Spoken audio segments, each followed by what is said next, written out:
Hamish, thanks very much indeed. Now, reputation, it's what matters most in banking. To discuss the latest move by UBS and the Swiss company's reputation in the industry, we're joined by Bernhard Bauhofer, author of Reputation Management and consultant at Sparring Partners in Zurich. Bernhard, good morning. Thanks for joining us. Good morning. How has UBS then been managing its reputation? It's been managing its reputation quite poorly over the last months and years. What we're seeing now with the advertising image campaign is just the desperate try to restore short-term the image, but it's not a feasible measurement to sustainably build the reputation. UBS has alienated diverse stakeholders' expectations in Switzerland. It has been oriented towards the fast-growing global markets, and now it's coming back. We're seeing now here, listening to people in the streets, in the media, that all the goodwill has been lost over time. It's certainly not the right measure what UBS is doing now, launching an image campaign, at the same time spending taxpayers' money, as we know that UBS was asking and begging for help from the government. It's quite a sad story, and the sad story is continuing. What will it take then, Bernhard, for this Swiss banking giant to restore its reputation to former levels?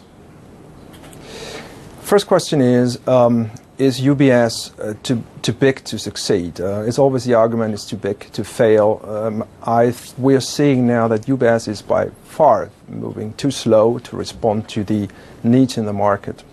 What UBS should have done in the past is split off, from my point of view, the investment banking arm, as the investment banking culture doesn't cope with the wealth management culture. So it has a corporate culture problem, which is not putting the client, the stakeholders' needs in the focus. Okay, Bernhard. It was just focusing on the shareholder value. Bernhard, stay there. Coming right up, Vikrant Pandit, Chief Executive of Citigroup, on last week's government bailout and the company's plan to return to profitability. More on that next.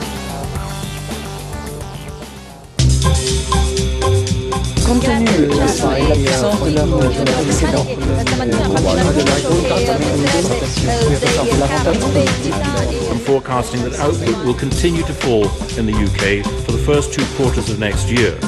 But then, because of the decisions taken in this pre-budget report, I expect it to start to recover, and GDP growth for 2009 is forecast to be between -0.25% and -1.25%. Concerning the UK economy, we have some very major adjustments to be happening. If you look at the external imbalance, the UK current account deficit is probably this year going to come out around 3% of GDP. It has been narrowing a bit, but the real lesson of this financial crisis from a macroeconomic perspective is that countries with deficits get punished much more severely than those with surpluses. With high fuel prices.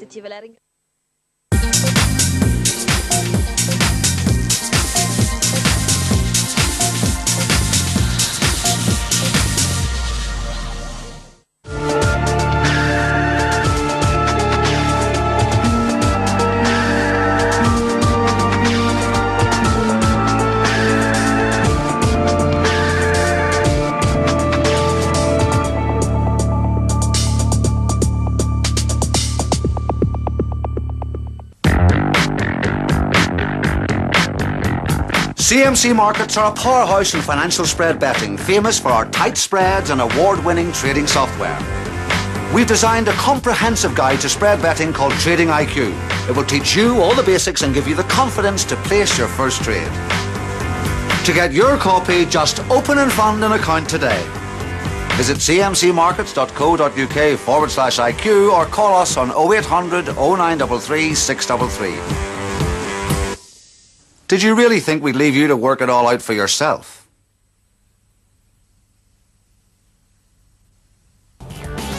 Welcome back to Inside Business here on Bloomberg Television. Now, before the break, we were discussing UBS's charm offensive, the Swiss company launching a new advertising campaign to attract customers. Meanwhile, the chief executive of Citigroup has been speaking out, Vikrant Pandit, saying the government pumped 20 billion into the bank to send a signal that regulators will stand behind the country's financial system.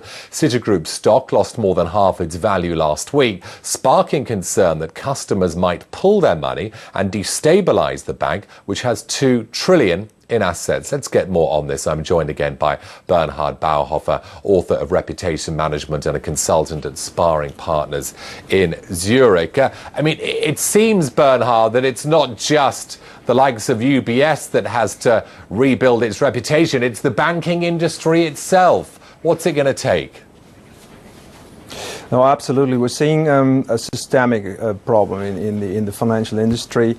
That is one reason is the banks are intertwined. They have a problem with their personal reputation, the bankers. What we need is bankers with a backbone, with a character, who is really have a long-term view, and they're really building, focused on their reputation, on the shareholder value paradigm. That's similar across all big banks in the world. You're absolutely right, but we have a specific UBS problem as well.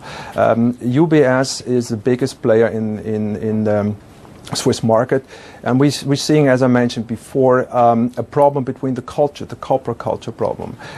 He's the biggest provider of wealth management services in the world, but this doesn't cope with the investment banking culture. And one big advice would be just to split off the investment banking arms, which is quite difficult for the time being, as we don't see any buyers in the world. This should have done before, and that's one of the big problems UBS is facing today. Okay, we're going to leave it there, Bernhard, but thank you very much for joining us today. Bernhard Bauhofer, consultant, author, works for a company called Sparring Partners in Zurich. I want to just recap what's happening to European equity markets. FTSE 100 down by 0.5% today.